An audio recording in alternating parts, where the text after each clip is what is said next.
Kayo po ba mga bossing ko ay isa sa mga nagnanais na matupad lahat ang mga pangarap sa buhay? Meron po ako i-share po sa inyo po mga bossing. Kung kayo po'y naniniwala ay mainam na subukan nyo po ito. Kailangan lamang po natin mga bossing ko ng asin. Ang asin ay isa sa mga subok na napakaswerte. Kung kayo po ay parang pakiramdam ninyo ay paborito kayo ng kamalasan, asya, gamitan nyo na po ito ng asin. Kaparanggot na asin sa paliguan po mga bossing ko ng inyo pong tubig ay maaaring ma-wash out lahat ang mga kamalasan na kumapituko na po sa inyo po mga bossing. Kaya kailangan gamitan natin ito ng asin. Marami kayong pwedeng gawin mga bossing. Maglagay ka ng isang mangkok o isang baso na asin sa ilalim ng inyong higaan.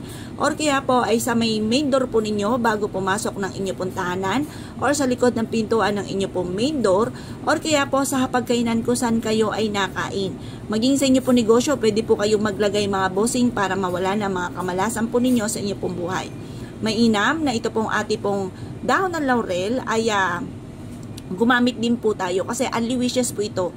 Mag-wish ka sa kanya ng mga simpleng bagay pero grabe-grabe ang mga blessing na ipagkakaloob po sa inyo.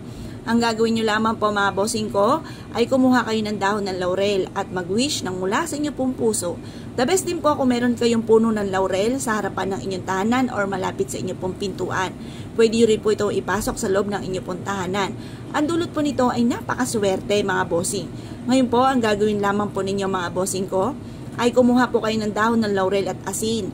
Pagsasamahin po natin to, halimbawa isang baso na asin at tapos tusukan nyo ito ng dahon ng laurel. Subok na po ito na napakaswerte. Isa po ito sa napakapaborito ko na pampaswerte. Basta ang ating asin mga bossing ko ay nananatiling puting-puti, malinis, okay po yan. Huwag lamang po mga bossing ko matutunaw ang asin. Ang ibig sabihin kapag natunaw ang asin ay marami siyang nahigop ng mga negatibong enerhiya. Kaya mas mainam mga bossing ko na mananatili po na puting-puti at buo-buo po ang ating asin. Kaya lang po mga bossing, huwag kayong matatakot kasi may bossing din ako na nanigas daw ang pinakaibabaw ng asin. Okay lang po yun kasi kumuha ka po ng kutsara at ito po'y haluin ninyo. Yan po mga bossing ko ay buo-buo pa rin. Nanigas lang ang mismong ibabaw.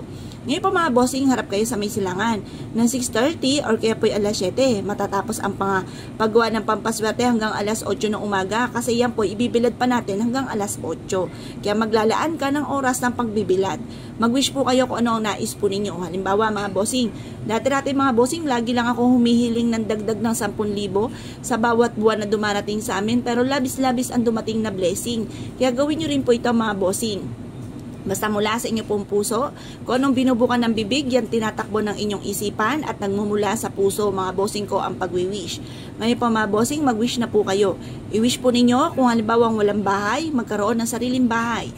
Tapos kung gusto nyo po na magkaroon ng negosyo, kung mahilig kang magnegosyo, i-wish nyo rin po na magkaroon ako ng negosyo na dito na ako yayaman. Direct to the point ang pag-wish mga bossing.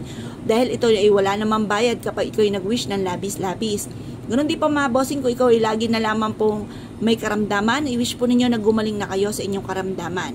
Kung kayo pa mga bossing ko ay lagi na lang napagchichismisan, ang ibig sabihin niya kapag kayo napagchichismisan, artista ka sa kanilang paningin.